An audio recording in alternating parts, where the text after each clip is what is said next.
बाप कोणाला म्हणतात? बाप म्हणजे जगण्याचं माप आहे, पाठीवरची थाप आहे.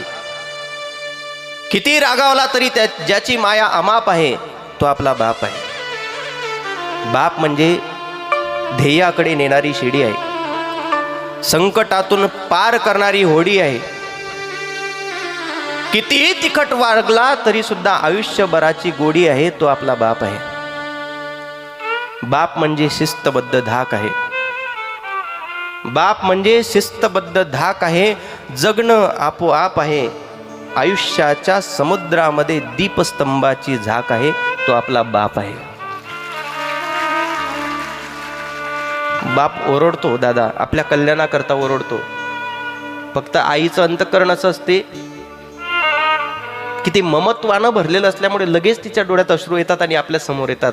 बापाला माहित आहे यांच्या समोर रडलो कधी मीच खचलो तर बाकीचे कसे उभे राहणार. बापही रडतो, फक्त तुमच्या समोर नाही रडत, तो एकांतात जाऊन रडतो.